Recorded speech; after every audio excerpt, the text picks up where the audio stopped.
Brandon and Ava Odyssey. The Nashville air, thick with the promise of country stardom and the scent of whiskey, was a different kind of night for Brandon Blackstock.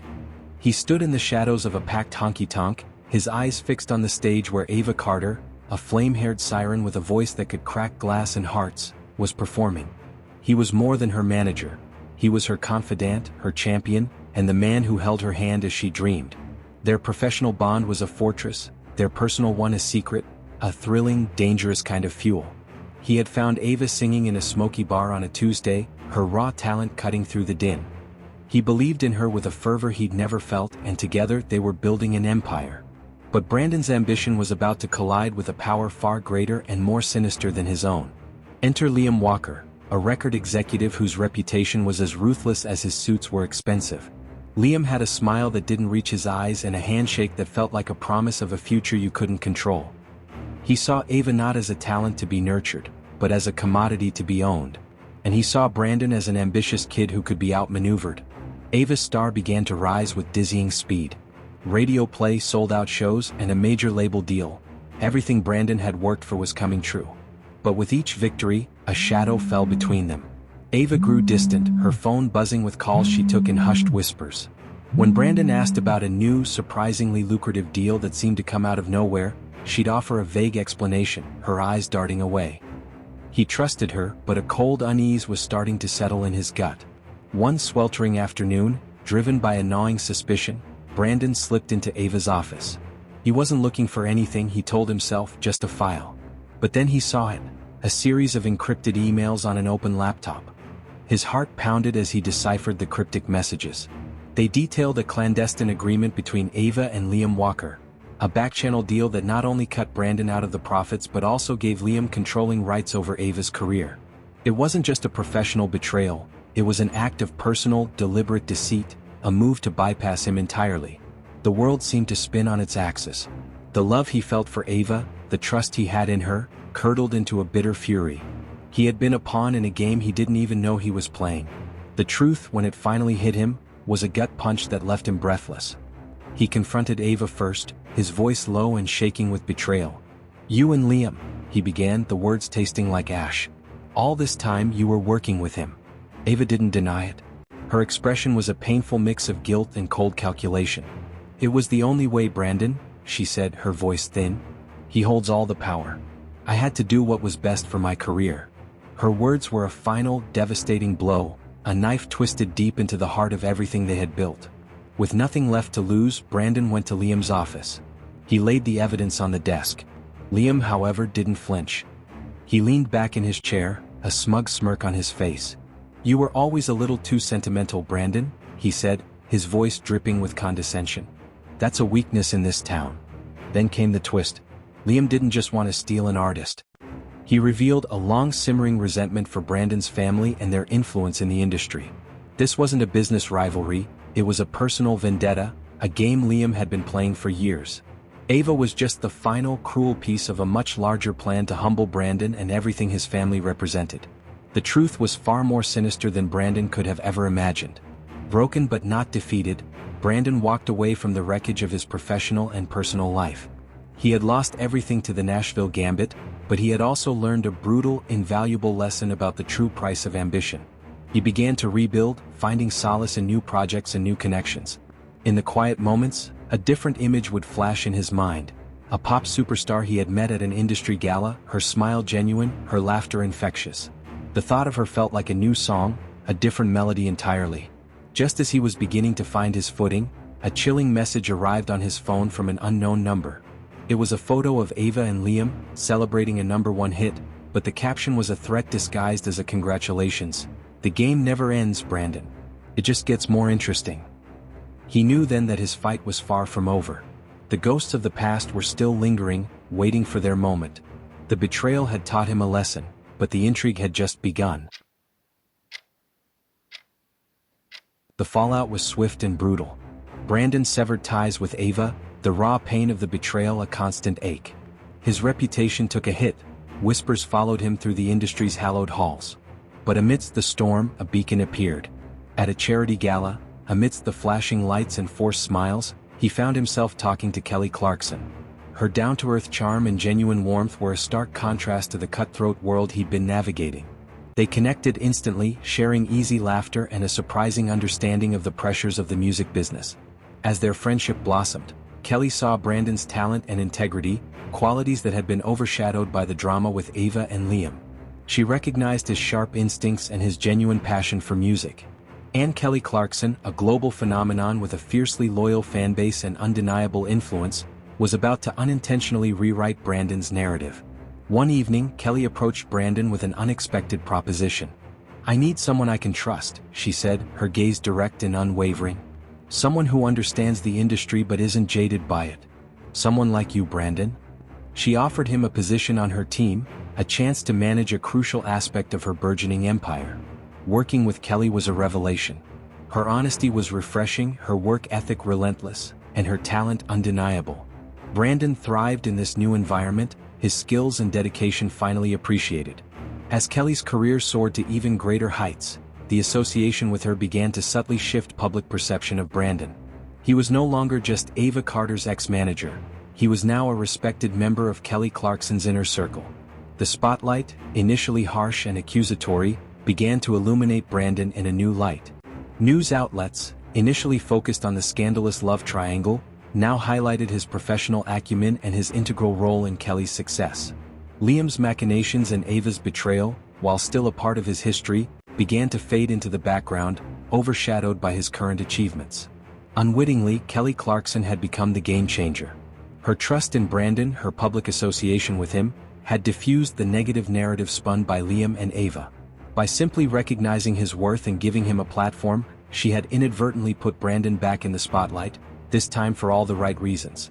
The Nashville Gambit had dealt him a harsh blow, but in the unpredictable symphony of the music industry, a new, more hopeful melody was beginning to play. The betrayal by Ava Carter and Liam Walker didn't just break Brandon Blackstock, it hardened him. It taught him that in Nashville, loyalty was a commodity, and power was the only currency. He saw the truth: to win the game you had to be the one pulling the strings. His ambition, once pure, was now a razor-sharp instrument of revenge. He set his sights on Kelly Clarkson, not as a love interest, but as the ultimate game-changer. Kelly was a force of nature, a pop icon with the power and influence he needed to regain his footing and, more importantly, to crush Liam and Ava. Their initial meeting was no coincidence. Brandon orchestrated it. He used a friend's connection to get into a charity gala where he knew Kelly would be, carefully positioning himself to appear as a down-on-his-luck but talented manager who had been wronged by the very system she had transcended. He played on her well-known empathy, spinning a tale of integrity and betrayal that made him seem like the victim. The twist and betrayal at the heart of their relationship's formation was this: Brandon's initial affection was a calculated pretense. Every compliment, every shared laugh, every vulnerable story was a step in a plan to get close to her, to gain her trust, and to use her immense power as a shield and a weapon. He was playing a long con, and she was the unsuspecting prize. The true tragedy of their relationship began when Brandon's calculated deception turned into genuine love. He fell for Kelly, for her children, and for the life they built together. But the original sin of their courtship, the lie at its foundation, was a ticking time bomb. It manifested in 3 undeniable actions that ultimately led to their divorce. Driven by the lingering need for control and the fear of ever being powerless again, Brandon began to make questionable financial decisions on Kelly's behalf. He used her immense wealth to quietly buy out assets from Liam's record label and to fund ventures that would directly compete with Ava. He justified it to himself as protecting their family, but it was truly a final act of revenge. This created a web of secrecy and financial irregularities that Kelly began to notice. Liam Walker, having always suspected Brandon's game, waited for the perfect moment to strike back. He knew the one thing that could truly destroy Brandon was the truth. He sent Kelly an anonymous tip, leading her to a trove of documents and emails from Brandon's past. These documents revealed not only the financial manipulations but also the original, cold-hearted plan to use her to get his revenge. The documents were undeniable proof that their love story had started as a lie. The discovery wasn't just about money, it was about the fundamental nature of their relationship. Kelly realized the man she thought she knew, the man she had loved and trusted with her life, had initially seen her as a means to an end. Every happy memory was now tainted by the possibility of it being part of a larger plan. The betrayal was so deep and so foundational that it was irreconcilable.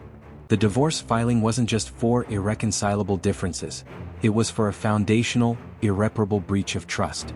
The divorce wasn't just an end to their marriage, it was the final, inevitable act of a thrilling drama that began with betrayal, became complicated by love, and ended when the truth finally came to light. The final chapter of Brandon Blackstock's life was a testament to the profound and tragic weight of his choices. The divorce from Kelly wasn't just a legal separation, it was an emotional and psychological reckoning that shattered his world and left him isolated. He lost not only his wife but also the family he had built on a foundation of deceit. The public scandal and the professional fallout were relentless, a relentless storm of consequences for a life of manipulation. He had played the long game and in the end he had lost everything. In the immediate aftermath, Brandon was an empty man living in a mansion of memories. The echo of River Rose's laughter and the ghost of Remington's footsteps haunted the vast, silent rooms. The trust he had so callously used to climb the ladder had been his last lifeline, and when it snapped, he fell into a terrifying void. His old rivalries with Ava and Liam, which had once felt like a game, now seemed pathetic and small.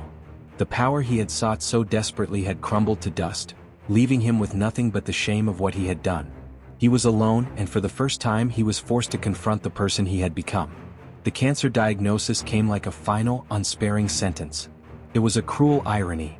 Just as he was beginning to feel the full weight of his emotional isolation, his body started to fail him. The fight was not just against the disease but against the regret that consumed him. He found himself in a hospital bed, the man who had once commanded rooms now reduced to a shell, his mind replaying the pivotal moments of his life. He saw himself in the shadows of that Nashville honky-tonk, making the choice to use Ava. He saw himself at that gala planning to use Kelly. His final days were not filled with public grandeur, but with a quiet, heartbreaking solitude. He spent his time trying to reach out to his children, but the conversations were strained, the pain of the past a heavy, unspoken barrier. He couldn't go back in time and he couldn't undo the harm he had caused. In the end, Brandon's redemption didn't come from forgiveness he couldn't receive, but from the one person who could grant it, himself. He finally accepted the truth, that his suffering was a direct result of his choices. In his last moments, he was not the ambitious manager or the scorned ex-husband. He was simply a man, exhausted by a battle he couldn't win, who had finally found a measure of peace in facing his own mortality and the truth of his life. His death, quiet and solitary, was a poignant end to a life that had been a public spectacle, a man who, in the end, had only himself to forgive. Brandon Blackstock can be described as a deeply complex and tragic figure. His journey is one of ambition, betrayal, and a desperate search for power that ultimately leads to his downfall and a heartbreaking redemption. Initially, he is portrayed as a driven and passionate music manager with a razor-sharp ambition.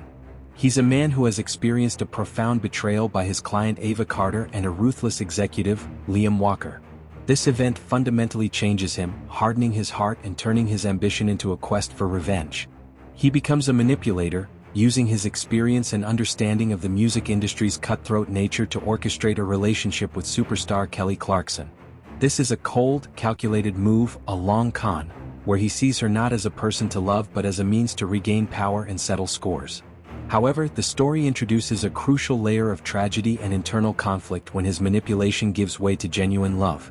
The long con backfires as he truly falls for Kelly and their family, creating a profound inner conflict between the man he pretended to be and the man he becomes.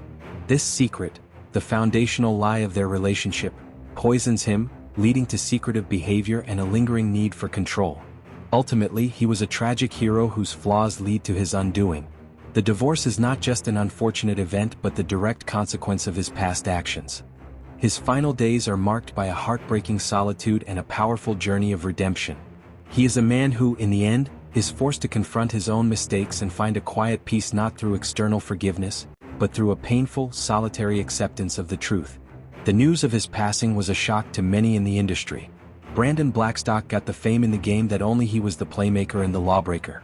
His inner demon finally caught up with him. He played no one but himself. The world celebrates the music icon but mourns the man behind the mixer. Was Brandon Blackstock a tragic hero in this fictional story? What would you have done differently if you were Brandon Blackstock?